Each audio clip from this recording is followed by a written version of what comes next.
We kick off another critical weekend in the SEC as a Friday night fight unfurls in Aggie land. Two top 15 teams ready to two-step in Texas as the 11th-ranked Aggies of A&M saunter back to College Station with a Mississippi sweep in their back pocket. But these Bulldogs are built different in Starkville. 14th-ranked Mississippi State seems to find a way to pick up its second SEC series win of the season. And with that, we welcome you high above Davis Diamond, Giovanni Heater, alongside Chelsea Reber with you. Chelsea, look, we got a huge series. Both these teams need it, but Texas A&M has yet to lose an SEC series here at Davis Diamond this year. Davis Diamond is one of the most special places in not just SEC softball, but collegiate softball. And there's a reason, and it's the 12th man, and Texas A&M loves to be at home. They do a great job here in the confines of College Station, Texas. Mississippi State, though, you mentioned it, the Bulldogs are built differently, and they're coming in looking for an upset. Texas A&M, their offense has been a big part of the story so far this year. They're unstoppable at times. They have been just on fire at the plate. Maya Perez leading the charge, putting up some incredible numbers in a conference like the SEC where you've got some of the best hitters in the country. Texas A&M is right up there with the elite. On the other side for Mississippi State, the story is inside the circle. Some of the most prominent pitching prowess across the country. And you've got pitchers on this roster who did not play in the SEC until this season. So you've got transfers who are coming in like Peja Gould and Alyssa Faircloth making an immediate impact. And again, I mentioned some of the best hitters in the country.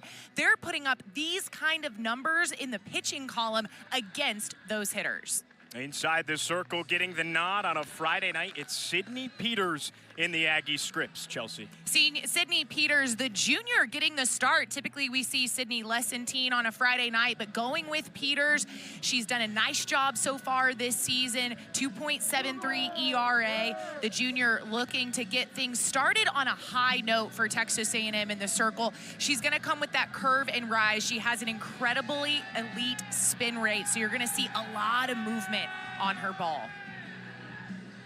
She faces Morgan Stiles to lead off for the Mississippi State Bulldogs. Critical series between the Aggies and MSSU traveling to College Station. And just like that, we are underway. First pitch misses down and away, and a look at the Bulldogs starting lineup tonight. We talk about A&M mixing things up. A change inside the circle for their Friday night starter. Mississippi State making some changes of their own. Yeah, Kiara Sells had been in that leadoff spot. Tapper left side. KK on the one hop. Fires to first in time, one down. Kiara Sells had been in that leadoff spot for quite a few games and had done a really, really nice job. She's a powerful hitter, but she's also got a ton of speed, and they liked the way she was able to get things started. But Coach Ricketts said in our call earlier this week, she likes to mix things up. She likes to try new things, and Mississippi State taking a couple on the chin against Arkansas in those last two games of their series. So we see them mixing it up, putting Sells in the third hole.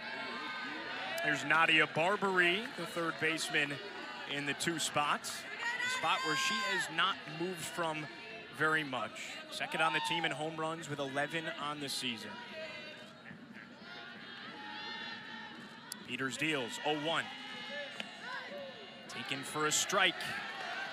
Plate umpire Chelsea Clark behind the dish.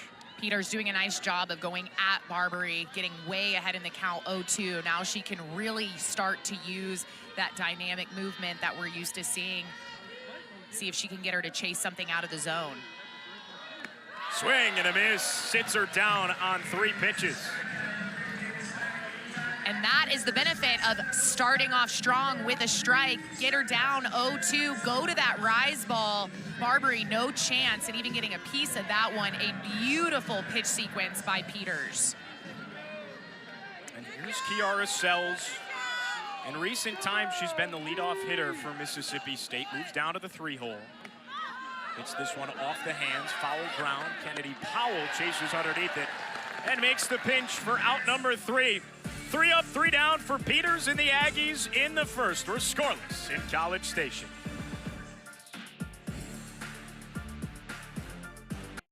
In the SEC steps up to the dish for the first time tonight. We got a top 15 tilt in Texas. 14th ranked Mississippi State in town to take on number 11 Texas A&M. You look 1 through 4, it's deadly for the Aggies. Michaela Wark, though, can absolutely swing it, Chelsea. Yeah, every single player in this lineup can swing it, and I'm so excited about this matchup because you've got Peja Gould in the circle for Mississippi State, one of the best pitchers in the conference going against one of the best lineups in the conference. It really is a battle of offense and defense. Which one will prevail? We'll just have to wait and see. Well, you mentioned it, Chelsea. Gaudy is a good way to explain the numbers of Peja Gould.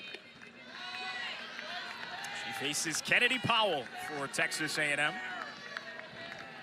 You're going to see a little bit of everything from Gould, Gio. She's going to throw 3 different speeds. She's also got a change, a curve, the backdoor curve. And what I think is really incredible about Gould is when you watch her pitch, and you know, if you've watched softball long enough, lefties tend to put a lot of spin on the ball. That's what it looks like when Gould pitches, but she's right-handed. So it's just a very different look than a normal right-handed pitcher. Gould will look to bounce back a little bit. Went 4 1/3 innings in her last outing. That was on Sunday against then 8th ranked Arkansas. Ended up surrendering 9 hits, 5 total earned runs. A rare occurrence for number 3 inside the circle. She played really, really well in the first game against Arkansas. As you can see, she won that one, pitched all 7 innings, only gave up 2 hits, threw a shutout. Arkansas just made really good adjustments against her on Sunday. And the Razorbacks, of course, one of the best teams in the country. What a gauntlet of a schedule the Bulldogs of Mississippi State have faced so far this year. And everybody in the SEC faces it, and you talk to all of the head coaches around the conference. Payoff pitch, called a strike, and it rings up Kennedy Powell to get things going, bottom 1. Great pitch right there by Gould. Take another look at it, and it is just gonna swing right there on the outside corner. Beautiful job by Rivera of framing that pitch right on the outside part of the plate. KP obviously not happy with the call, thought she was gonna give a leadoff walk right there. Here's Talon Edwards. Called a strike in her half. 2 transfers going at it right now, and that's just the modern era of collegiate athletics. Oh, it's a little bit different. If you got Edwards coming from Oklahoma State, you know, another big power D1, got to see a lot of really, really tough softball. Gould is coming from Chattanooga, played her first 3 seasons there. And so you're talking about somebody who has no SEC experience, and to come in to the SEC her senior year and put up these kinds of numbers, it's just so impressive. 1-1, bunt tapped foul, and the count now 1-2 for Talon Edwards. And yeah, with the way the transfer portal is these days, obviously you've got players transferring in and out all over the place, a lot of moving parts, and so it is fun to kind of keep track of everything and the different storylines that are coming out of all of it, and Peja Gould is definitely one of those. Tap it to the right side. Richardson takes it to the bag herself, and it's out number 2. Taking a look at Peja's SEC ranks, first in shutouts. I mean, this is somebody who's not giving up a lot of runs at all. 6th in ERA, and that's behind basically the entire Tennessee pitching staff. So it really is incredible what she's been able to do in her first year in the SEC. And obviously she comes in with a lot of experience. You know, she is somebody who's been playing college softball now for more than 3 years. Perez cranks this one high, straight away center. Kiss it goodbye.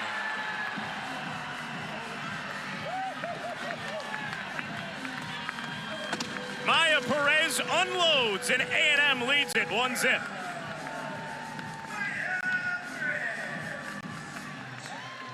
Well, just as we were giving Peja Gould her flowers, and she has deserved them, no doubt, but Maya Perez said, hey, don't forget about me, one of the best hitters in the country. This ball is down, but not down enough. Maya Perez goes down, gets that ball full extension, It was really high, Gio. I wasn't sure if it was actually going to leave the park, but so much power in Perez's swing, and that ball is out of here. Texas A&M gets on the board first. So much power in that bat. There's Michaela Wark. Chops this one left side. Two hop into the glove of Styles.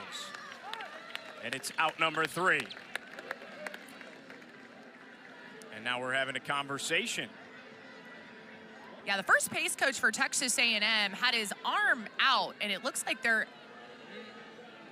asking for a review of some sort. Could it be catcher's interference? I did see that. That's kind of what he made it sound like.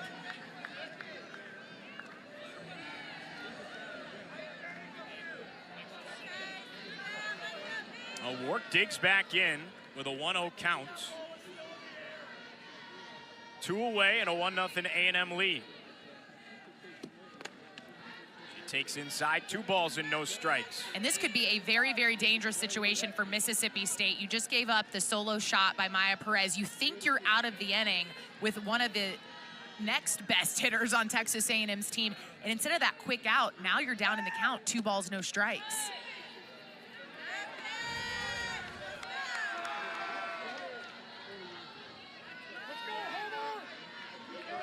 So it's not catcher's interference. Yeah, we'll have to, in between innings, we'll have to get an explanation on that one. And on 4 pitches, Michaela Wark works the walk.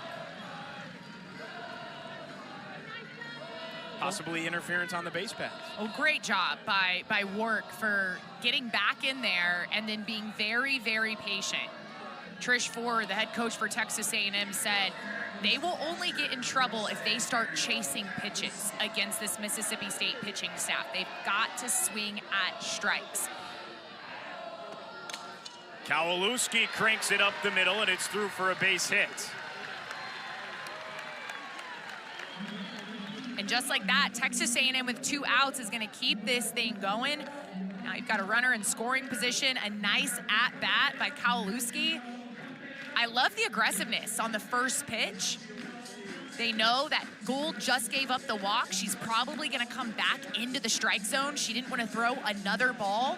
So Kowalewski stays very aggressive and swings at the first thing she sees and just shoots that ball right back up the middle.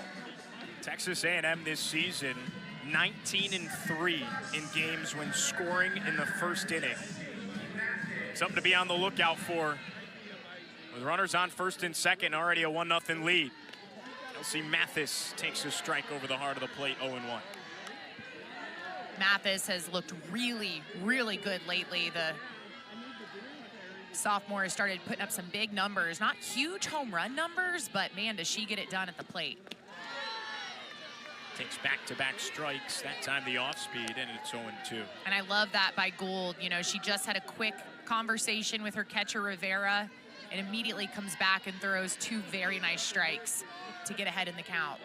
Gould's 0-2. Off the plate, ball and a pair of strikes for Mathis. Got to play in her hometown just a couple of days ago on Wednesday night, a 10-3 A&M win over Baylor in Waco.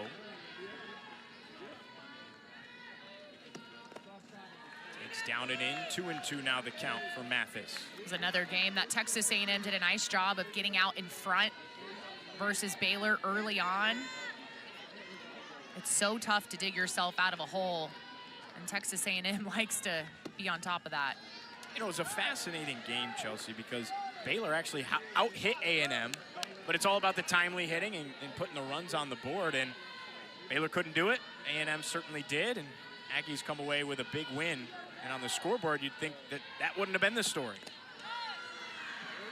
Mathis takes ball 4, and all of a sudden, after Mississippi State felt as if it was out of the inning, the bases are loaded with 2 outs for Texas A&M.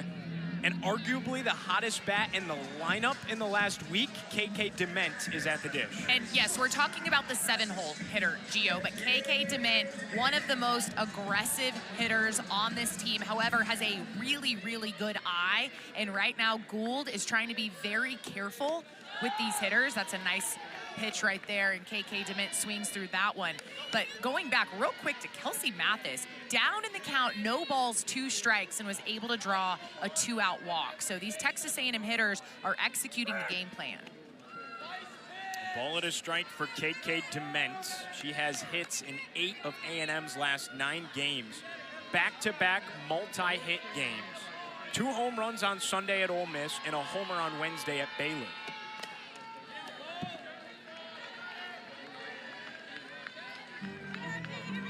And KK only a sophomore, but last year as a freshman just played with so much maturity and grace. One of the smoothest swings that you'll see. And obviously she has carried that into her sophomore season. 1 ball, 2 strikes, bases juiced, 2 gone. Here's the pitch. Spiked in the dirt, it gets away. Wark is in to score, and A&M leads it 2-0.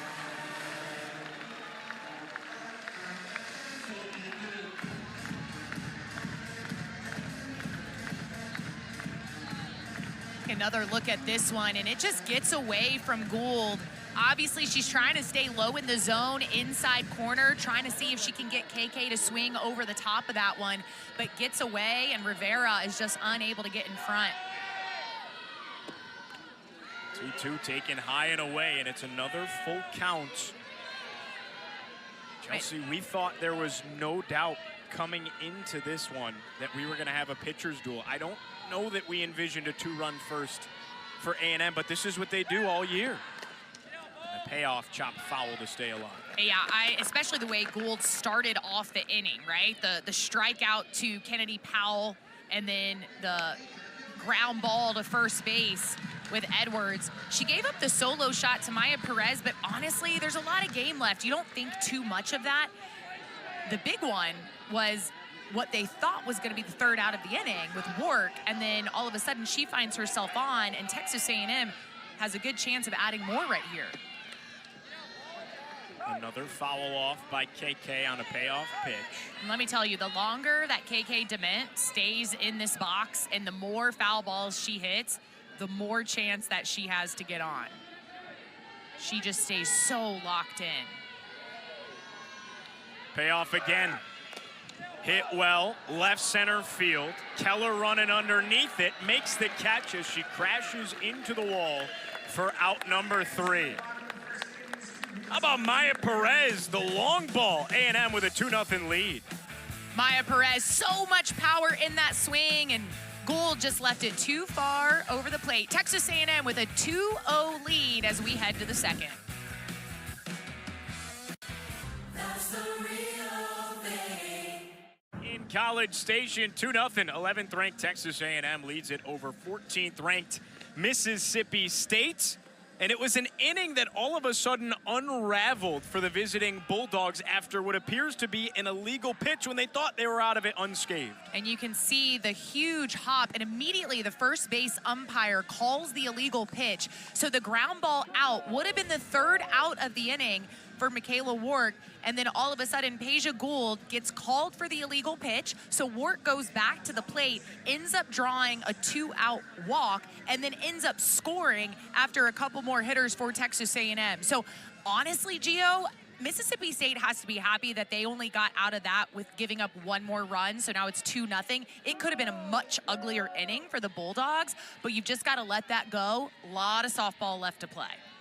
Here's Kinley Keller to lead off the frame for the visiting Mississippi State Bulldogs.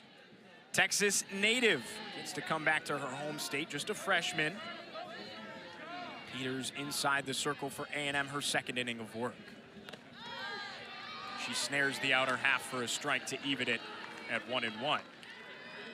So important for both of these pitchers to kind of figure out the strike zone of Chelsea Clark, the home plate umpire, early on, because if you know what you can get away with, that's where you really start pounding the zone. Keller fouls one back to the net, 1 ball and 2 strikes. And it really does feel, Chelsea, I know it's so early in the night, but the backs all of a sudden for Mississippi State are against the wall a little bit here, because this is not a team that scores a lot of runs. They rely on their dominant pitching. 1-2 clobbered, left field, staying in the yard for Allen. was under it for out number 1. Yeah, you make a great point. I mean, this is a team that really relies on their pitching staff, and obviously they're trying to get those bats going a lot more, but when you find yourself in a hole early in the game, it does just become a little bit harder, obviously, to dig yourself out, especially when you're not used to putting up a ton of runs. You can see, though, that the Bulldogs do get hotter as the game goes on, scoring more runs in the back half of the game than in the front half. So that is good news. You just hope that it's not too late, right? Especially when you're going up against an offense like Texas A&M, who tends to come out hot and put out a lot of runs early on. That is the devil's advocate point, right? They do score their points, their runs, I should say, late stages of games. Taylor Troutman fouls it off to make it 0-2. Which is a great sign. It means that your hitters are making adjustments as the game goes on, right? And you know, you want them, it's all about timely hitting. That's what Coach Ricketts really, really harped on. It's not that they're not swinging the bat well. It's when they have runners on, trying to get them through and trying to get those runs scored earlier. 2 runs high and away in the count 1-2. When you look down their SEC schedule here, first of all, it's fascinating. Their RPI is so high because of who they've played in the strong non-conference that they did have against non-SEC power conference opponents. But they've only won 1 SEC series. That's what's so incredible about the SEC is you can be in the bottom half, I mean close to the bottom of the conference, and still be looking at a postseason no problem. You saw it with a Georgia team last year that did not win an SEC series and made it to a super. Hold back, and Troutman continues to stay alive. But when you look at what Mississippi State has done in their wins when it's SEC play, they don't score a lot, right? Their win against Tennessee, they won it 1-0. When they beat Georgia, they won it 3-2. When they beat South Carolina, they won it 2-0 and 4-3. That is the 1 series win. You look at their win against Arkansas, 1-0, the final score, right? So in these wins, they're relying on the dominant pitching. And like I said, when you've got a Texas A&M team that's already now up 2-0 early on, it just puts that much more pressure on the Mississippi State hitters. Swing and a miss on the payoff pitch. Peters with her 2nd K. 2 gone in the 2nd.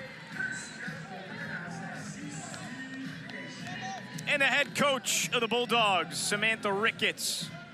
How about this? 6th year at the helm. 32 of her 52 ranked wins have come since the start of the 2024 season. This is a program that is no doubt on the rise. Absolutely, and Coach Ricketts has done a fantastic job in her years at Mississippi State. And, you know, we talked about the pitching staff. It's full of transfers and really, really good arms. So she's doing a nice job of utilizing the transfer portal, bringing in players that can make an immediate impact. And that's what you have to do in today's landscape of college softball, college sports in general.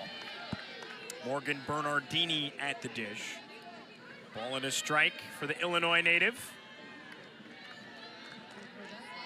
6th hole hitting left fielder for Mississippi State. 2 gone, nobody on. Takes high, 2 balls and a strike.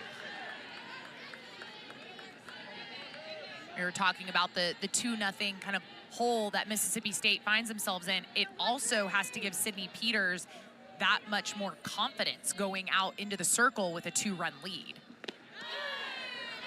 Strike at the bottom of the zone evens it up at 2-2.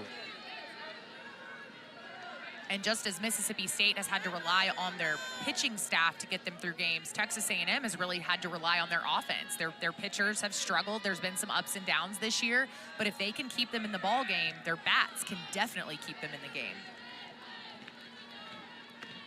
2 balls, 2 strikes. The count remains for Morgan Bernardini. Sydney Peters getting the Friday nod this week instead of Sydney Lessentine. A change up in the circle. Here's the 2-2. Take foul. Nice job by Bernardini to just stay in there and see a few more pitches. Peters has been kind of able to flow through these hitters pretty quickly, but the last 2 have now gotten further into the count, and that's so important, especially early on. You've got hitters in the dugout. You haven't seen her yet. You want to try to get these Texas A&M pitchers throwing more pitches. Lifted to left field. Paisley Allen is there again. Makes the head-high catch for out number 3. 6 up, 6 down for Mississippi State's offense so far. A&M cruising in College Station. 2-0. Texas A&M leads it over Mississippi State. Giovanni Heater alongside Chelsea Reber with you. Tricia Ford, 4th-year head coach here in College Station. And Chelsea, it just feels like this program has taken things to another level under that Ford Tough mentality. Absolutely. She has been just such a pleasure to call games for and to see what she's been able to do with this program, especially, you know, taking it over after a legend, Joe Evans. Trish Ford has come in here and really made her own kind of stamp, her own identity, and been able to bring this program just up to that level where you have to be to compete in the SEC. Here's Paisley Allen, former Georgia Bulldog. Faces off against Mississippi State. Came home to play at A&M, a Texas native in her own right. Hits this one well. Left field, going back, and watching it fly over the fence was Bernardini. Paisley Allen leaves the yard, and the Aggies lead it 3-0.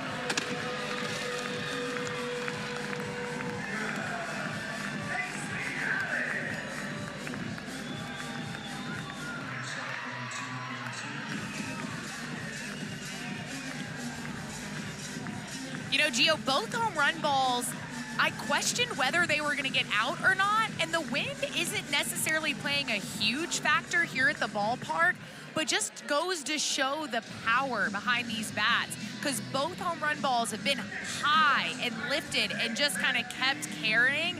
Beautiful swing right there, and again, there is no break in this Texas A&M lineup for opposing pitchers, because that's the 8-hole right there, hitting that ball out of the park. Paisley Allen hits her 4th home run of the season, and Chelsea, you bring up a great point. That wasn't happening early in the year for 11 and White. Oh, there's a nice snare on the one hop by Richardson for out number 1. What a play. Yeah, great play right there, especially when you know your pitcher needs an out. You need to try to get that 9-hole hitter, because you do not want to flip over that lineup with someone on. And so a really nice defensive play there by Richardson at first base. A little flash of the leather. It's a hard hit ball by Frankie Vrajel. That's one of those, you got to tip your cap, but you got to be happy with the way you just swung the bat. And going back to that point on Paisley Allen, right, all of a sudden later in the season, players like Allen, like Kelsey Mathis, these bats are getting going, and it's made A&M that much more dangerous of a team. I love to see what young players do in SEC play, because sometimes it takes the start of the season, even though you're not necessarily playing SEC opponents, you're still playing, you know, really tough competitors. And it just takes a while to get things going sometimes when maybe you're new to a program, you're new to college softball, whatever it may be. And so I love to see some of those newer players, how they can develop in SEC play when, in fact, competition gets even tougher, right? But sometimes that's what it takes for somebody to really come alive. Kennedy Powell back to the top of the order for the first time tonight. Struck out looking her first time at the dish. The 0-2. This is down and away. Aggies have scored 3 runs on 3 hits. 2 free passes has given them a pair of base runners via the walk. Gould deals. This is down and in, 2-2. Now, this is one of the best pitchers in the best college softball conference in the country. She is. To put it bluntly. And A&M's bested her thus far. They've done a really nice job. Right back to Gould. Picks it up and retires Powell. Oh, little collision there. Or maybe she tripped? Yeah, she tripped over the bag. Well, that's never what you want to see, especially the hobble.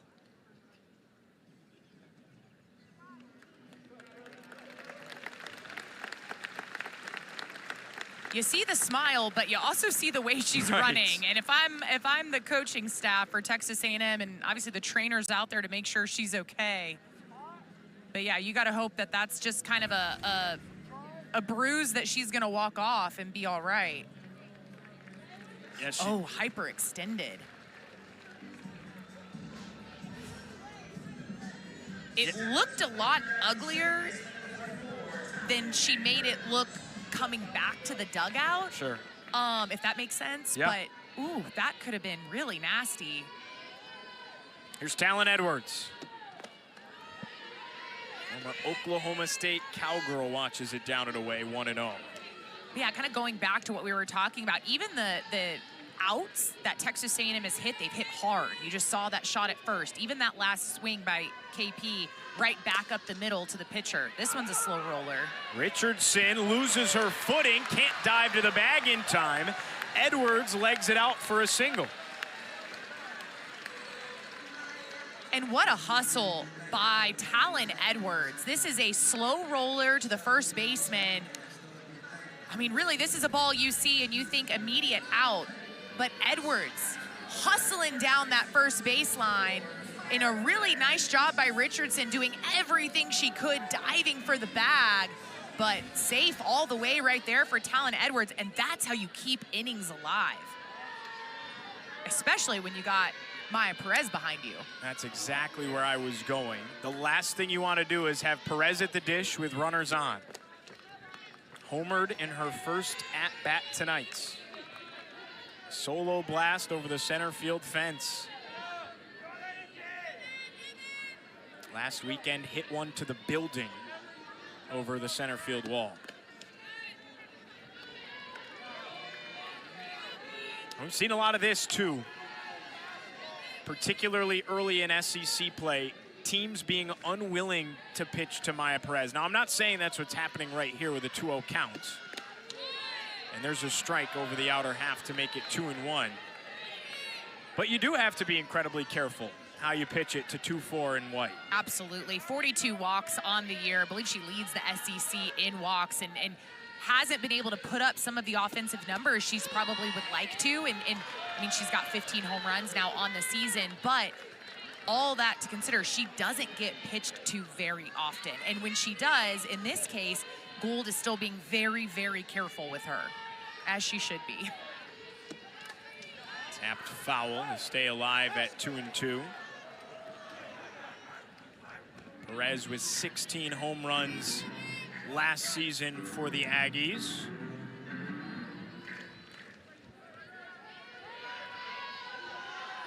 More walks than anybody else in SEC play. And the count is now full. Also has the best on-base percentage in the league.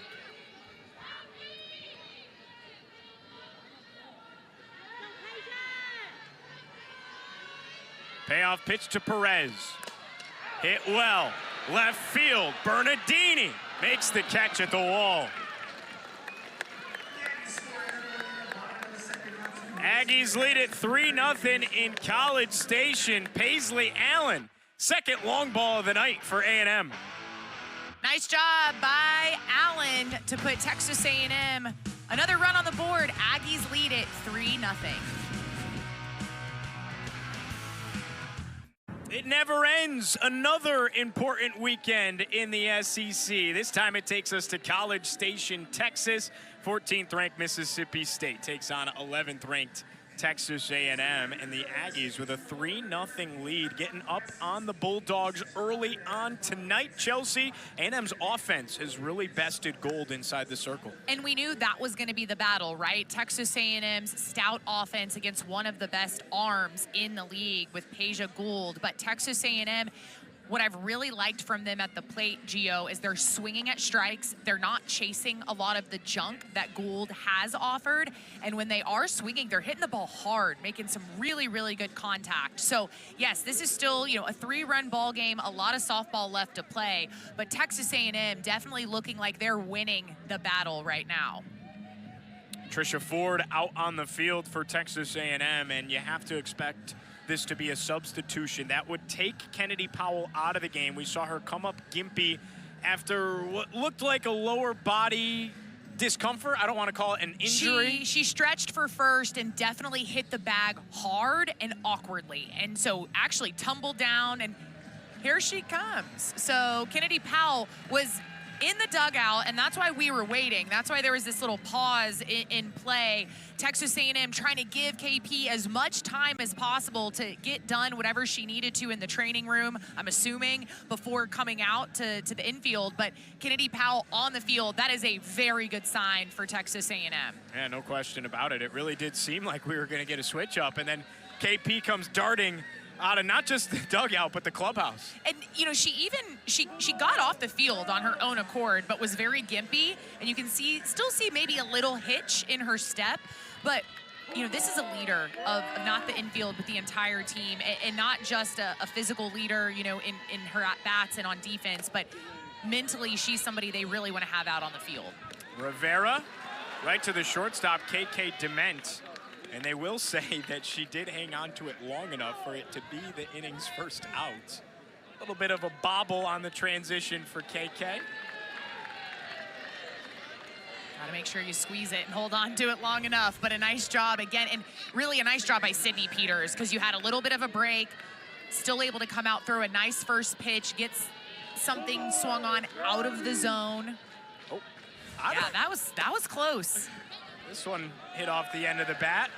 KK there once more, and 2 pitches, 2 outs. 2 pitches, 2 outs, 2 pop-ups, weak pop-ups to the infield. Sydney Peters, this is exactly what you want if you're Peters in the circle. Chelsea, I don't know if she caught that first one. I'm going to be honest with you. We've already moved on, Gio. We've already moved on. Well, even the second one, books. she flipped it to Talon so quickly. I was like, I would have even made more of a show of the second one and been like, yep, got it. But Abby Grace Richardson in the 9-hole. Mississippi State has reached the bottom of the order for the first time this evening. I'm a little surprised. I don't know if you could have called a review on that one, if you're Coach Ricketts. Big hack and a miss, 1-1. But again, we've moved on, and yeah. Now if you're Texas A&M, you would love to get out of this inning. 3 up, 3 down innings for the Aggies. That'd be huge. Ball and a strike. Here's the pitch. This is high, 2-1. And right here, if you're Richardson, the 9-hole, you're just doing whatever you can to get on base, get back to the top of your lineup, and see if Mississippi State can make some adjustments in their second time through. 2-1 called a strikeout or half. Really pretty pitch right there by Sydney Peters. She's doing a nice job. She's missed a couple, a little too far out of the zone, but when she comes back in, she's doing a really nice job of finding the corner of that plate. Nothing has been left too fat. Swing and a miss.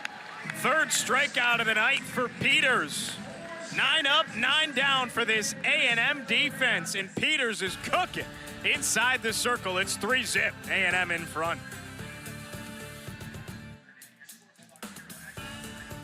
Fun just to get that inside sneak peek of what it really sounds like to be in the dugout and on the field with the coaches. Here's Michaela Wark at the dish for Texas A&M. Aggies have scored 3 runs. They've done it on 4 hits so far today. Had the bases loaded with 2 outs in the first.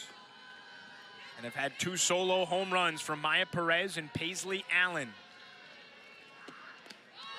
And Wark had that huge at-bat. Hit a ground ball, looked like it was gonna end the inning. Gould got called for an illegal pitch. Wark comes back, draws a 2-out walk, and then that inning just continued. Wark ended up scoring the 2nd run in the 1st inning. Got fooled on the off-speed, and it makes it 1-2. See how Gould bounces back here, right? Facing a little bit of adversity early. 2-2 the count for Michaela Wark. Yeah, and I think, you know, I think it's less of Gould not executing and more of A&M just coming in with a game plan and doing a nice job of swinging at their pitch. Just underneath this one, straight away center field. Keller is there. Makes the catch for out number 1. And that was a ball where Gould was ahead. She had 2 strikes. She could kind of throw something a little bit out of the zone. Wark just got just under that ball that jumped up. And that's exactly what Gould was looking for. Here's Ariel Kowalewski, a base hit for her in the first.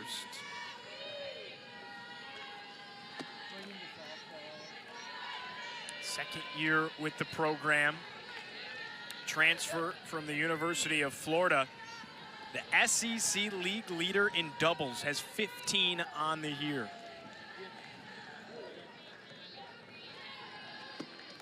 You know, you talk about a kid with patience. AK transferred from Florida and had to sit out all of last year. And as somebody who's used to playing, used to being in a lineup, to sit in the dugout and just watch your team play for an entire season without you getting on the field, and then to come and just obviously grab that opportunity by the horns. I know they don't like horns here in Aggie land, they but do not. To grab that opportunity and just run with it. And now you see her behind the plate. She's made the move to catcher. She is thriving back there. It's just been a lot of fun to see her develop this year. And she takes ball 4 on 4 pitches to work the 1-out walk. That's what Trish Ford told us. She said our hitters have got to be selective at the plate with Peja Gould, because when she's rocking and rolling, she's making you chase. And Trish said we have to swing at strikes, and that was a really nice at-bat right there by AK. Kelsey Mathis now digs in. She worked a walk in her first plate appearance. And Mathis was down 0 balls, 2 strikes and was able to work back that walk. And now the ball 5, ball 6 chants have begun here at Davis Diamond. 3 free passes thus far tonight, issued by Gould.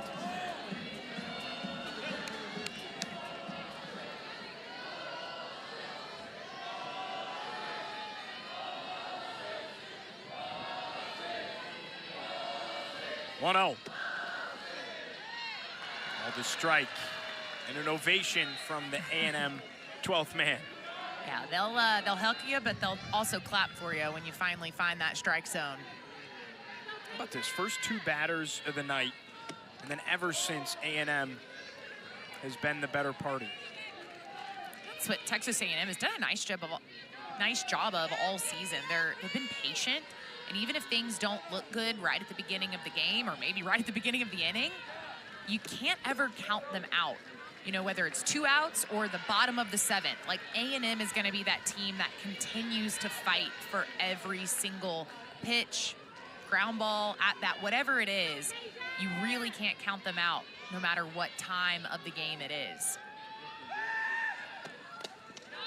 Popped up, right side, Richardson got away from her.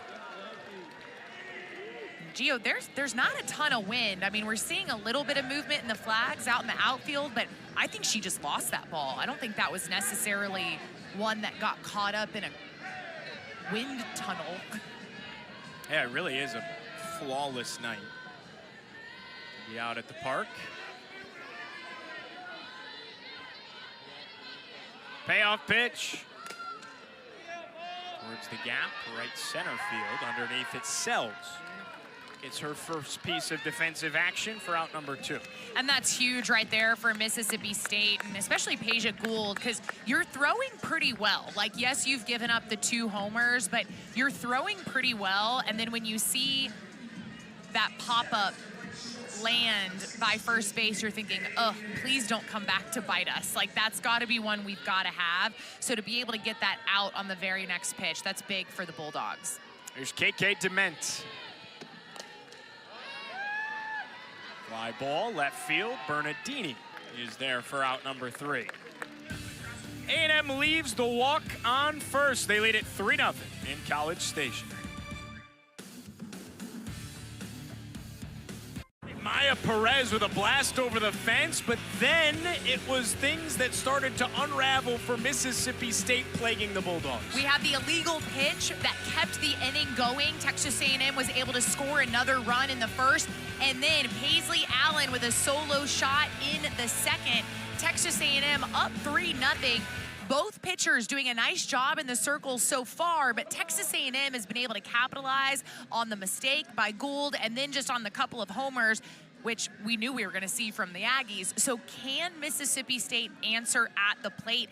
This is going to be their second time through, Gio. Let's see if their hitters can make any kind of adjustments to Sydney Peters, who has been pretty much flawless so far.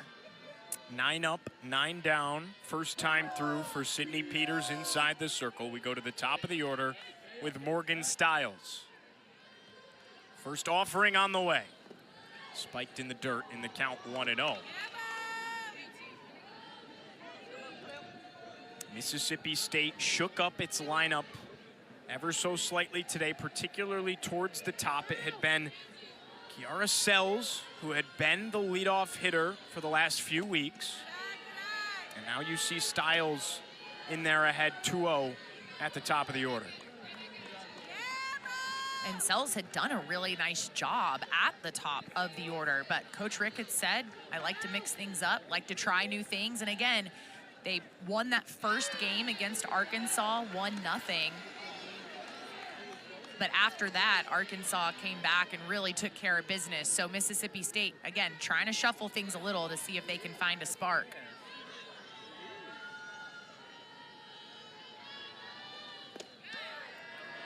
Three balls and a strike now for Morgan Stiles. And it was fascinating to come in today and see Sells not at the top of the order because of how consistent she had been the last 7 games since moving to the leadoff spot. Now, with that said, she's doing so well. She's hitting the ball. She's getting on. Maybe you do want to put her down a little bit and give her a chance to hit with people on base, which is what we're going to see right here. We still have a hitter before we get to Sells, but sometimes you've got somebody who's doing such a nice job of getting on base, you'd rather them be hitting with people in front than hitting with nobody on base.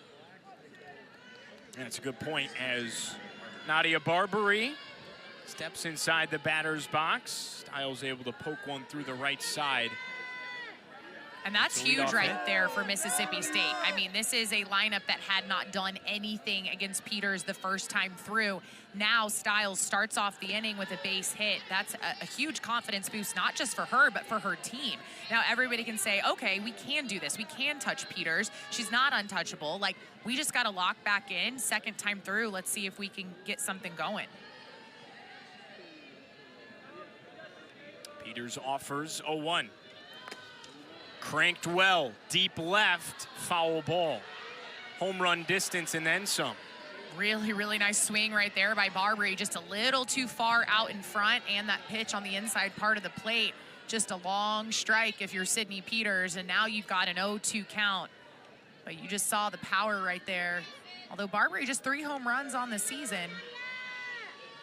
She's been the best hitter for the Bulldogs in conference play. And those 3 homers just in SEC play. Straight away center field. Mathis is there, 1 away. Nice out right there by Peters. Dangerous bat of Barbary. Able to get that pop up into center field. And a nice job by Mathis, because we've seen, like I said, the wind is picking up a little bit. So anything in the air, we've seen some issues. Nice job by the center fielder to make that out. So here's Kiara Sells. In the last 7 games, hitting .375 with a 1.266 OPS. She's reached safely in over 58% of her leadoff opportunities. They move her down to the 3-hole tonight. She hacks and misses on the 0-1 to drop 0-2. And I think Sydney Peters has done a really nice job after giving up that single to Stiles to lead things off. She quickly got ahead in the count to Barbary, and now she's quickly ahead in the count to Sells. So not letting that leadoff single affect her at all. 0-2. Lifted back, foul. Sells stays alive. Another Texas native playing in her home state. Kowalewski behind the plate for A&M, keeping an eye on Stiles. She's only got 1 stolen base on 1 attempt this year, so not a huge threat to steal by any means, but AK ready.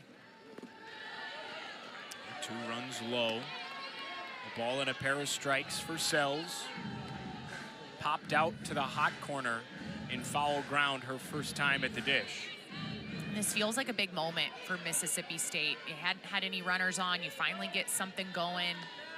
The game is starting to not get away, but you're looking at the 4th inning already. This is definitely a time where they need to at least get 1 or 2 back and get back in this ball game.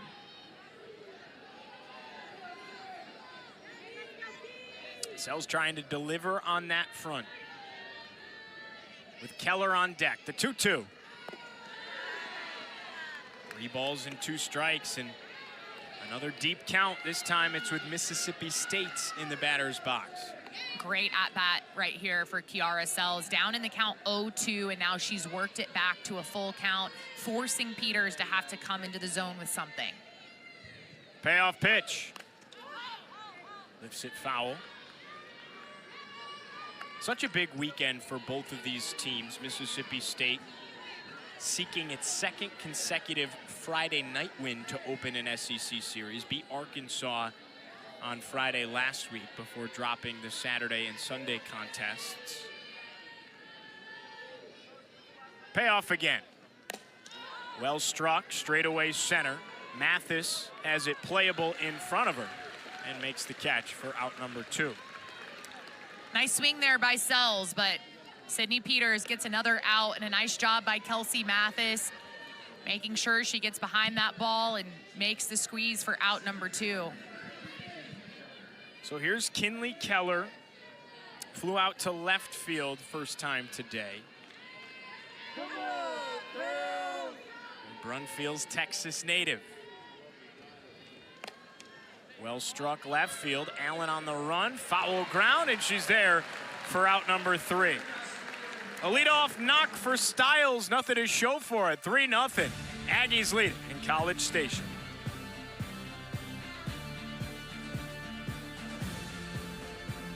Paisley Allen, second long ball of the evening for Texas A&M. Yeah, and she'll get things started this inning for the Aggies. The Aggies had 3 runs in the first 2 innings. They were unable to put anything across in the bottom of the 3rd, and you know Texas A&M, they're never done. It doesn't matter how big their lead is. They want to keep adding, and giving their pitcher as big of a cushion as possible. And so I fully expect Texas A&M to continue putting the pressure on Mississippi State. Allen in SEC play really has taken her play offensively to another level. We've talked about her defense all season long, a wall scaler in left. But when it comes to standing in the batter's box towards the bottom of this A&M order, when she can swing it the way she has, this is a team that not only can play with anybody, can beat anybody, and has big postseason aspirations.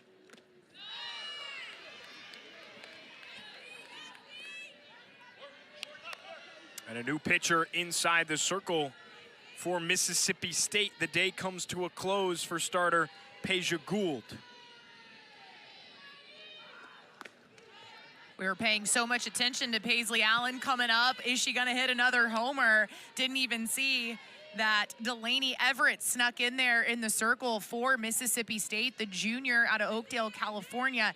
This is one of the few pitchers who was on this Mississippi State roster before this year.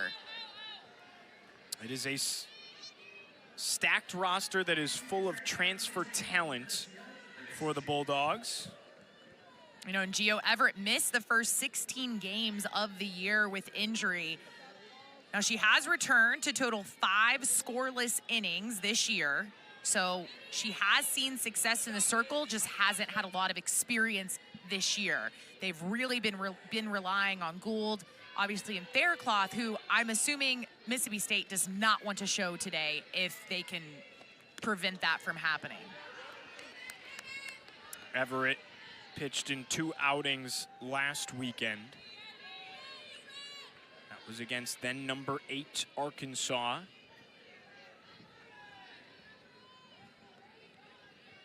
Two-two. Chopper left side. Styles is there. Makes the throw on the run for out number 1. Final line for Peja Gould. not her best night tonight inside the circle. We'll certainly see her again this weekend. Absolutely, and that's going to be the big thing for Gould when she does come back and get another chance at Texas A&M. You know, can she make those adjustments? And maybe she wasn't her crispest tonight, but I also just give A&M hitters so much credit because they came in with a game plan not to swing at anything out of the zone. When they did swing, they made it count. We saw the 2 home runs. So I just think Texas A&M's hitters hit better than Peja Gould was able to pitch tonight.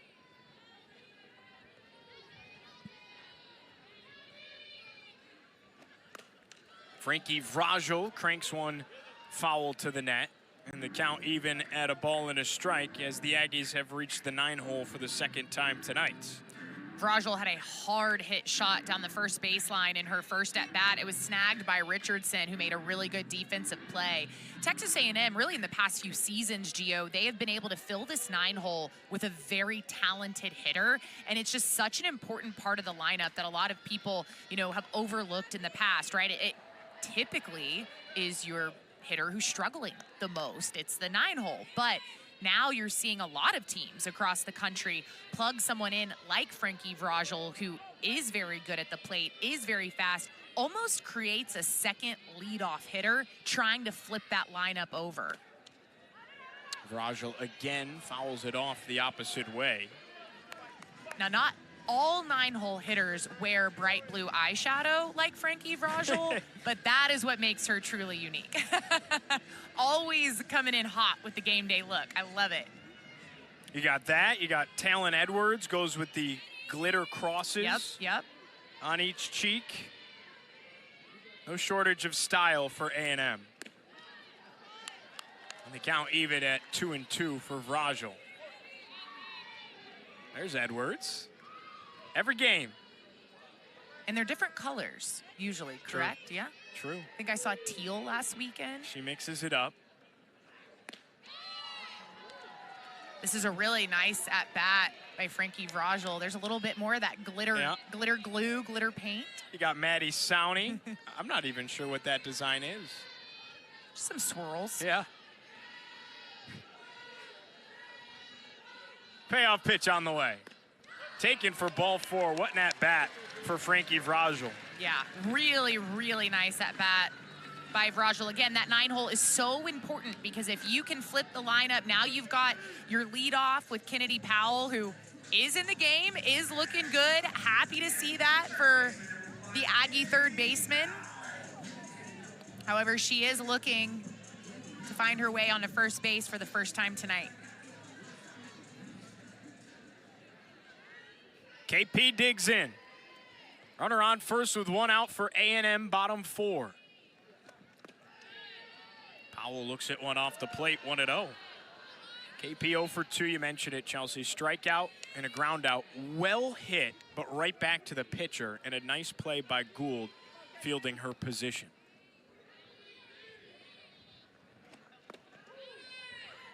So often we see the slap approach out of Powell.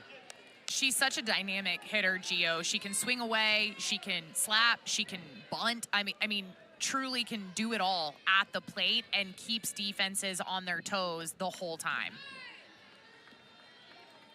Obviously a ton of speed, but does have power.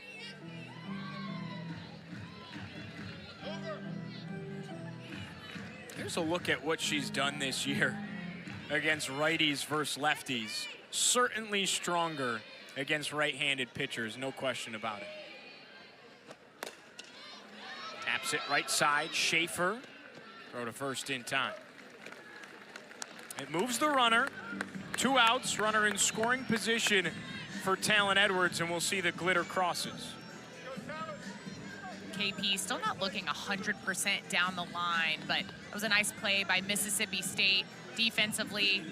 Didn't really have a chance at 2. Vrajel with a ton of speed and made her way over to second. But you've got a runner in scoring position and another chance for Texas A&M to add something to this lead. Talon Edwards is a player who I've been incredibly impressed with all season long, and how could you not? Transfers in from Oklahoma State. She was a Gold Glover at third base while with the Pokes. And she said, I'll do whatever you need me to do. moves to second base, hits it straightaway center, right to a defender in Keller, and just putting a ribbon on it, saying, I'm just gonna go out with a bang, do everything I can to win games. Smelling the roses in College Station, 3-0, Aggies in front. Texas A&M leads it over Mississippi State in College Station. Huge series for both of these teams. Mississippi State looking at their NCAA tournament resume. How about the RPI? Number 12 in the country. Yeah, and that just goes to show the strength of schedule, 13th, right, for Mississippi State. They have played some really, really tough competition, as you do in SEC play. But that's also why this is such a big weekend for Texas A&M, because their RPI is not that high. So if they could get a series win over Mississippi State, that definitely puts them in even more of a position to possibly host. But when talking to Coach Samantha Ricketts, she said that's our goal, to host a regional. We would absolutely love to be in Starkville for the start of the NCAA tournament. Taylor Troutman leads off the top of the 5th and gets plunked with the first offering from Peters. Leadoff base runner for the Bulldogs. And first free pass that we've seen issued by Sydney Peters. Just that one got away from her, got up and in. But hey, this is, if you're Mississippi State, maybe this is the opportunity you've been looking for, that mistake, so to say, that you need to try to capitalize on. And you can kind of see Troutman as she heads back to the dugout. They're going to have a pinch runner come in for her. They're looking for some energy, just something to get things going for the Bulldogs.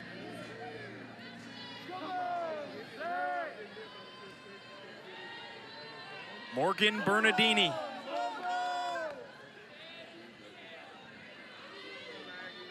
First pitch. Runs high. Oh, mentioning that NCAA tournament resume for Mississippi State.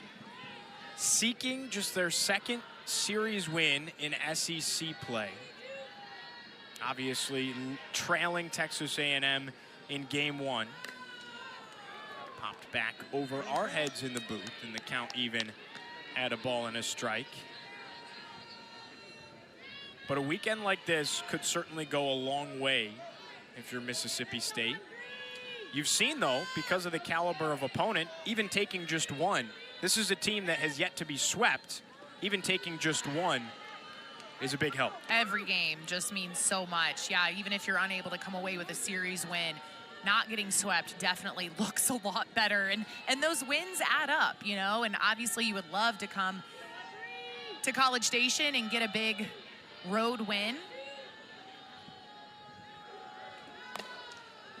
Chopped foul, 2-2. Bernardini flew out to left field to end the second inning, her first time up. Mississippi State did not play a midweek game this week, and talking to Coach Ricketts, she said, especially later in the season, you've got to just focus on rest and recovery, because again, it is such a gauntlet, the SEC. 2-2 from Peters. And the count worked full. Both teams battling in the batter's box. Seen a lot of elongated counts. State's doing a nice job of doing better at that. Early on, Peters was very efficient, not getting super deep in counts. Payoff, lifted foul. But we're seeing more foul balls. Looked like the runner was going on that. Maybe a little hit and run situation, assuming Peters would come into the zone. So yeah, State being a little bit more aggressive, but also more aggressive when they're swinging, but being better at eyeing those balls and not chasing out of the zone.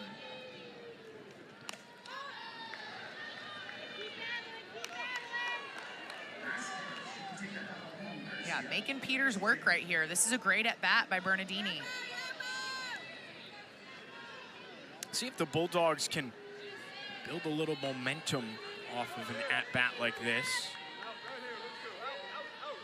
Payoff again. Runner goes. Doesn't matter. Pitch misses high. And Bernardini ends up with a walk. That's back-to-back free passes. First and second, nobody out. And that'll cause Ariel Kalowiski to go out to the circle and talk to Sydney Peters, because as you mentioned, Gio, no free passes, and now she's hit a batter and walked. So 2 Bulldogs on base, and again, Coach Ricketts talking to us, it wasn't so much about hitting the ball better, it was about the timely hitting. And this is exactly that kind of situation. You now have runners at first and second, no outs. You absolutely have to capitalize on this opportunity if you're State. Pinch runner in the ball game for the Bulldogs at first. As Rivera right in front of Chelsea. She got out of Dodge quickly. I did. I am not former All-American Tori Vidales, who would have been all about trying to catch that ball. I wanted nothing to do with that. First and second, Greta Grazel, the pinch runner at first. Here's Des Rivera. 0-1 deal. Clobbered foul. Nice job by Peters working ahead in the count. You mentioned the pinch runner at first. You've got a pinch runner at second as well. So speed on the base path for State. They are doing everything they can to try to get some runs on the board. 0-2 deal. And it's up the middle for a base hit. Troutman around third, no throw home. Mississippi State's on the board, it's 3-1. Well, that is exactly what Mississippi State was looking for, Gio, on an 0-2 pitch up in the zone, but Rivera goes up and gets it. Just drives that ball right back up the middle. No shot for KK Dement. And then enough speed by the runner to get all the way home. And Mississippi State cuts into that Texas A&M lead. Here's Gabby Schaefer.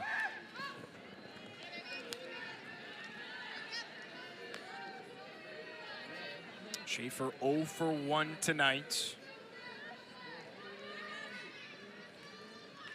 New York native, a long way from both Mississippi and Texas. True freshman for the Bulldogs. A 1 offering. And Powell is there to pick up the bunt. That's the inning's first out. A&M needed it. And that's situational hitting that you just have to do a better job. If you're Schaefer, you have got to get this bunt down. That ball not even very high in the zone and just gets under it. A nice job by Kennedy Powell to get all the way in. Looked at first, but both runners doing a nice job of getting back to their bags, not getting doubled off. But big first out for Texas A&M, and again, a missed opportunity for State. Pinch hitter now in the 9-hole, Ali Supan. The pitch misses outside, 1-0. So another freshman getting an opportunity for Mississippi State after Abby Richardson had struck out swinging.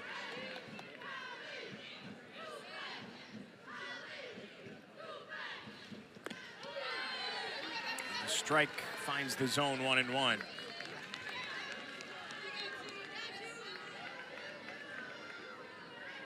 Supan, a smaller sample size this season, but an opportunity here to pinch hit.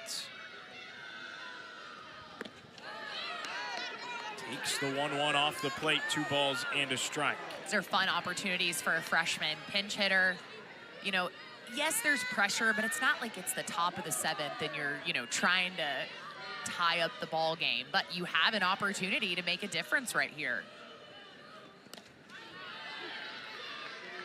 Foul, 2 balls and 2 strikes for Supan. And I think about this for all teams, not just in the SEC, but around the country. The more opportunities you can get your young hitters in these pinch hit situations, it's just going to pay off in the long run. So when you are in that, you know, postseason game and you need a situation like this. And she sat down on strikes. Peters has her 4th. And Peters goes up and in. And I don't think she went, but I think it's just a called strike either way. Beautiful pitch right at the letters, Gio. That is a nice job by Peters for her 4th strikeout of the evening. Back to the top of the order, Morgan Stiles. Line drive, KK Dement is there. Mississippi State grabs a run, but they strand 2 on the base paths. 3-1, A&M stays in front. 3-1, Texas A&M leads as we roll to the bottom of the 5th in College Station. Talking NCAA tournament resumes, A&M in a good spot. They'd like to be in a better spot. You have to think the early portion of the non-con is what holds this Aggies club back because they're playing some of their best softball right now. Absolutely. They have done a really nice job of turning things around, but early on in the season, it was tough, and they did play some tough opponents. Some of those opponents not doing as well as maybe the country thought they would, and so some of those losses might look worse than they did at the beginning. You know, it all kind of shakes out in the end. But again, that's why this is such an important series, because even though Texas A&M is ranked higher than Mississippi State has a higher RPI. So this would be good for either team, obviously, to take this series. Maya Perez at the dish once again, homered in her first at-bat tonight. 0-1 deal. This is down and in, a ball and a strike. And again, this will be the first time that these Texas A&M hitters have now seen the new pitcher, Everett, for Mississippi State. Left-handed, so a little bit of a different look. Definitely has a different style than Gould. 1-1. Big hack and a miss, 1-2. And State just has to be happy to have her back in the rotation, because that allows them to not have to show fair cloth so early in a weekend. Eamon also available for the Bulldogs. 1-2. Tapper, back up the middle, gloved. Little PFP for out number 1. It's a huge out for Everett and Mississippi State. Maya Perez, obviously one of the best hitters in the country, and to be able to get the weak ground out for the first out of the inning really sets the tone. Michaela Wark digs in. Lefty on righty. Right back up the middle, Everett. Snared it on the hop for out number 2. So that one wasn't quite as easy. That ball was just rifled back up the middle. Wark, hard bouncer right at Everett's head. But what a play by Delaney Everett to snag that and make the easy throw over to first. Our producers sharing 75 off the bat. Hot. Bree Falcone behind the scenes producing the show. Ariel Kowalewski at the dish for A&M. League leader in doubles.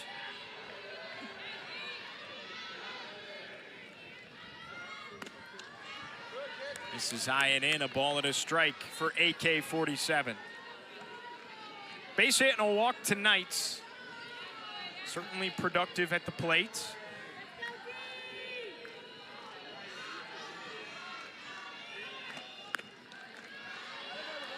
Now 2-1.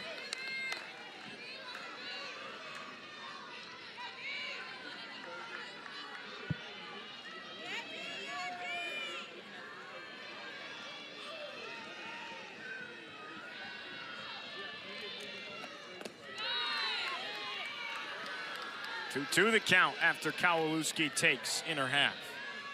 And again, this is an area where Texas A&M, you know, you may look, okay, nobody on, 2 outs.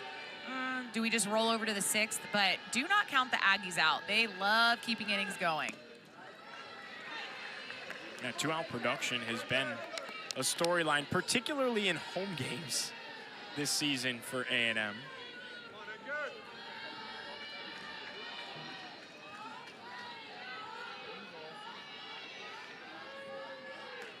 Payoff pitch. Hit off the hands, foul.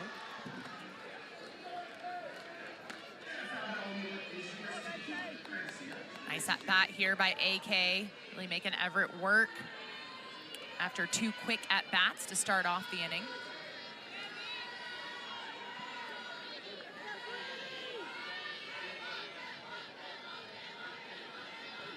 Everett's payoff again. Chopped to the right side. Schaefer, no problem for out number 3.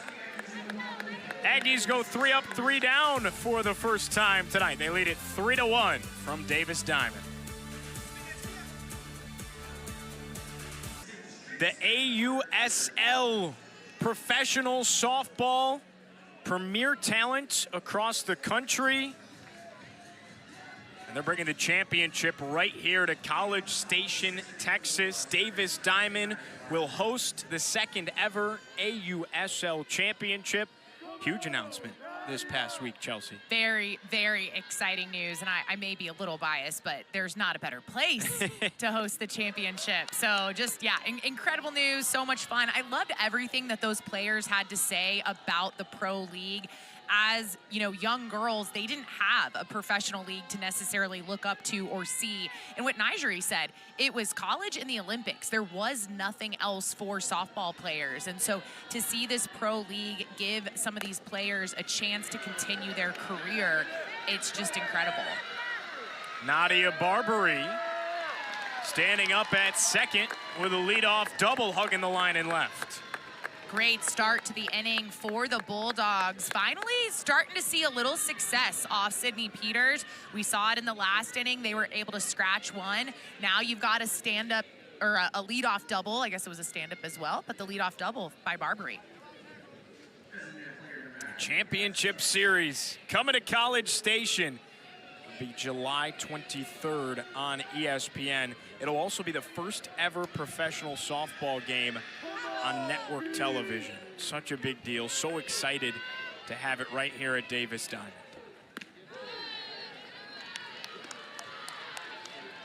You know, with the news we heard from so many Aggies, Amanda Scarborough, Jamie Loprice, Tori Vidalis, just about how special it is to bring that game to College Station. Kiara Sells at the dish, facing a 1-1 count with Sydney Peters remaining inside the circle for Texas A&M. And Gio, this is where you hope moving Kiara Sells down in the lineup benefits you. Now you've got a runner in scoring position, Sells up to bat instead of leading off. This is a huge opportunity for Mississippi State. 1-1 misses outside, 2 balls and a strike. Tying run is at the dish for Mississippi State. After what looked like a grim start to the game, with A&M tallying 2 in the first, adding a 3rd in the second. Now Bulldogs right back in it. Obviously, Peters being very careful with Sells, knowing how strong of a hitter she is. But now you're at a 3-1 count. You have first base open, but you've got 4, 5, and 6 still coming up, so. 3-1. Off the plate, it's ball 4. And again, not the worst situation right there for Sydney Peters and Texas A&M. You put Sells on, now you've got the force at third. No outs. Texas A&M's defense, very talented. It could easily turn a double play on the right ball. But Trish Ford is going to call a timeout. Come talk to her team. And we'll see if she comes and gets Peters here. Would not be surprised to see a change. It was Lessentine who made her way to the bullpen to warm up. Well, and you know, Texas A&M, they started off hot, those 3 runs in the first 2 innings off of the starter, Peja Gould, but Delaney Everett has come in and really shut down Texas A&M. They've been quiet in the last 3 innings, haven't seen a ton of production at the plate. You only have a 2-run lead right here, so you do have to be careful. It feels like Texas A&M has been in control of this game from the start, but Gio, just like that, swing of a bat changes this ball game. Trisha Ford right in with Peters. What do you think that conversation was inside the circle? You know, I think a lot of it was probably looking at Kinley Keller, kind of re-going over that hitter, that scouting report. And then just kind of settling her down and, you know, what was working early on, you know, where do we need to get back to? Obviously, you want to talk to your defense too, knowing where they're going to go with runners at first and second. There's Kinley Keller. 2 flyouts tonight. First offering. Pulls back a bunt. Pitch called a strike. 0-1. We saw Mississippi State try to bunt earlier in this game, ended up popping up to Kennedy Powell at third, so was not successful. See if Keller shows it again. Inside, a ball and a strike for the freshman. It's a good take right there by Keller. It's a pretty pitch by Peters, but it was off the plate. But I like that we went low outside, then she goes tight inside. She's still moving the ball very well. Peters brings home the 1-1. Bunt skewed up into the air. And Ariel Kowalewski, the catcher, reels it in. And you know Samantha Ricketts is just screaming inside right now. So unhappy with the ability to get that bunt down. 2 bunt situations, 2 pop-ups. You don't move the runner. It's an easy out for the defense. Just absolutely cannot have that in that situation. You know, even the fouled bunts for the Bulldogs have been in the air. They've yet to get one on the ground. And Peters does put a ton of spin on the ball. So don't, I mean, you know, we want to say, oh, it's just so easy, put the bunt down. It is a skill, but it's one that you have to be able to execute at this level. Taylor Troutman takes a strike in her half. A strikeout and a hit by pitch, where her pinch runner came around to score the lone run that Mississippi State has in this game.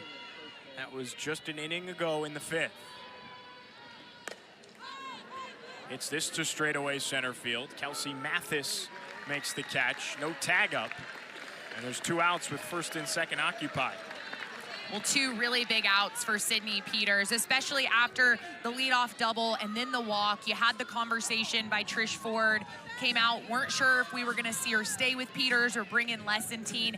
They stick with Peters. She's able to get the bunt out, and now the fly out to center.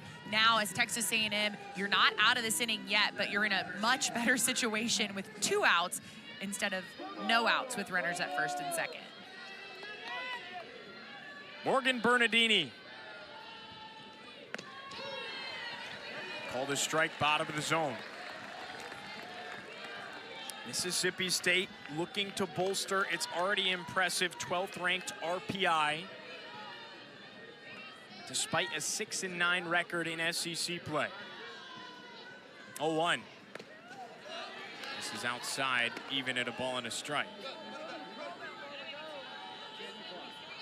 Bulldogs own just 1 SEC series victory so far this year, but have been competitive with some of the best in the country. 1-1. Cranked into center field. Mathis makes the hip-high catch for out number 3. Bulldogs leave 2 once again. 3-1. Aggies stay in front in College Station. You are fully into the SEC play. You are getting ready for postseason right around the corner. A look at the last 4 champions. Obviously, Oklahoma, you know, they did a pretty nice job there in that stretch. But Texas winning last year, you've got 2 of those SEC powerhouses, you know, now SEC teams. It's what makes this conference so special and so much fun. Here's Kelsey Mathis. Big wave and a miss. Goes down 0-1. I'm not going to say it very loud because of what stadium we're at, but do you think Texas and Oklahoma were pretty good additions softball-wise to the conference? You got the last 4 national champions that you added to the SEC. Yeah, if you were going to add 2 and make this conference even stronger than it already was, those were the 2. I mean, you couldn't have drawn it up better. And again, it has made this conference just that much more stacked, which is why we're talking about a 6-9 Mississippi State team potentially hosting a regional, at least going to the tournament for sure. Mathis hit it hard on the ground, but there to make the play at short. Styles for out number 1. Styles has been quietly good over there at short. I say quietly just because not super flashy, but is doing everything she needs to do, making those routine plays and trying to keep this Texas A&M offense at bay. Again, 3 runs quick in the first 2 innings, but since then, Texas A&M has been quiet at the plate. There's KK Dement. This is down, count 1-0. See if KK can get going a little bit. 2 flyouts today, hitting the ball well, hitting it to defenders. And again, coming into this evening, it was a red-hot wand for Texas A&M the last week or so. Nubs it off the end of the bat, scooped up by Schaefer at second. 2 away. Nice job by Mississippi State's defense. They've missed some opportunities on offense, had a couple of bump pop-ups, but when you take a look at what they've been able to do in the circle, Delaney Everett has been solid coming in for Peja Gould, and then defensively, they've done a really nice job. Pinch hitter for Texas A&M, Maddie Sowney. Freshman out of Hawaii with the opportunity, and in pinch hit situations this year, Maddie Sowney's nothing short of unstoppable. She comes in off the bench, ice cold, and always just seems to deliver. Maybe a little bit of 2-out production for A&M with nobody on, with Sowney at the dish. Chopper left side. Styles is there, and she airmails it over the first base bag. Sowney with a foot first slide into second. Good things happen when you put the ball in play. And here I am talking about Styles and how great she's been all night. And this is just, honestly, kind of a mental error. She does not need to make that throw that quickly. Sowney hit the ball hard enough and wasn't getting down the line that quickly. Styles, just take your time, plant your feet, make that throw instead of the off 1 foot kind of sidearm situation. That's just a big mistake. I think, yes, physically it's going to be an error, but mentally for Styles there at short, not really taking her time to finish that play. Paisley Allen back at second. She was just pinch hit for. Rajal pops it up, left side, foul ground, and a sliding catch made by Bernardini, the left fielder, for the inning's final out.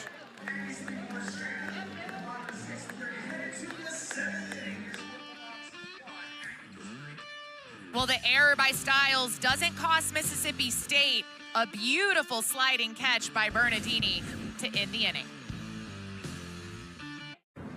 Top of the 7th in College Station, desperation mode for the Bulldogs.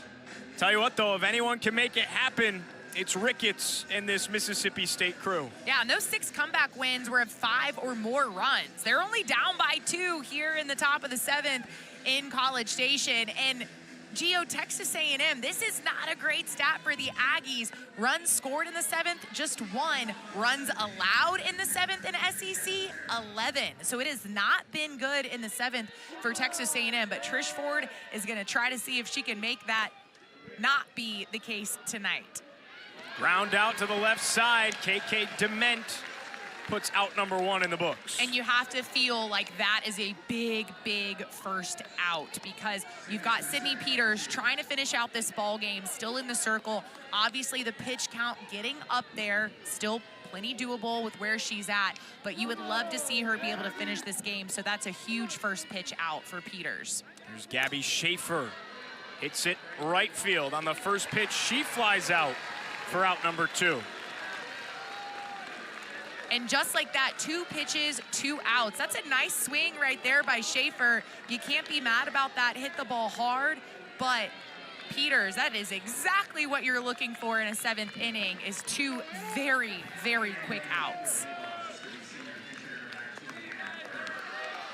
Anna Carter, a pinch hitter. Nobody on, 2 outs, a 3-1 A&M lead here in the top of the 7th. First pitch on the way. Called a strike. Peters going right at these hitters. Carter wanting to take one, and I would too, being the first time you've been up to the plate tonight.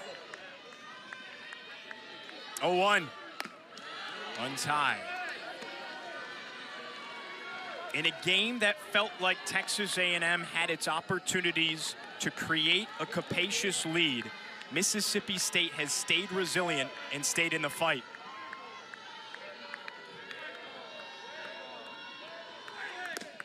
Swing and a miss, 1 and 2. Yeah, it felt like Texas A&M was in control the whole game, but really the lead was never that big, and Mississippi State had so many opportunities. They're trying to see if they can still stay in it here, but Sydney Peters trying to close the book. 1-2 deal. Hit into the air, shallow left field, and it drops for a knock. The Bulldogs are not done. What a great at-bat by Carter. Pinch hitter coming in, top of the 7th, 2 outs. You've got to find a way on base. And she does just that with a little Texas leaguer into left field. And more importantly, now you've got the top of the order up for Mississippi State. It flips to Morgan Stiles.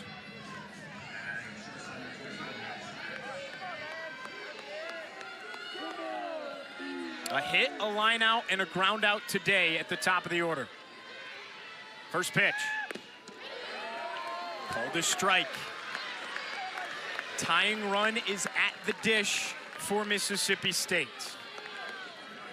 Diane Romero at first base running for the Bulldogs. A 1 deal. This is down and in.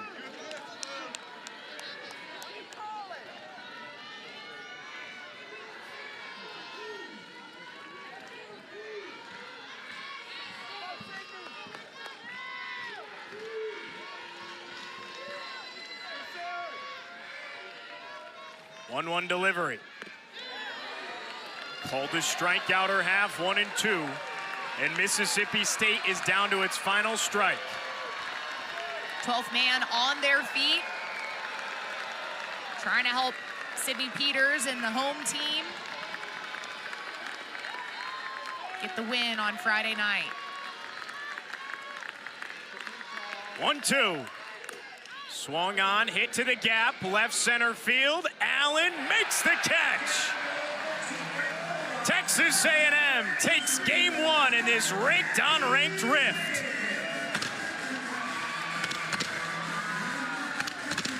Well, I'll say, Gio, Mississippi State did not go down easily. I'm so impressed with the way Texas A&M was able to get out on top quickly, especially against an arm like Peja Gould. I think the Aggies probably wish they would have been able to add a little bit more to that lead, but Texas A&M doing a great job of finishing that one, and a shout out to Sydney Peters for being able to complete that game. Excellent job by the home team to take game number 1. Complete game for Peters, 7 straight for Texas A&M. For our entire crew behind the scenes here in College Station, for my awesome partner, Chelsea Reber, I'm Giovanni Heater saying so long and good night from Davis Diamond. 3-1, Texas A&M takes game 1 over 14th ranked Mississippi State.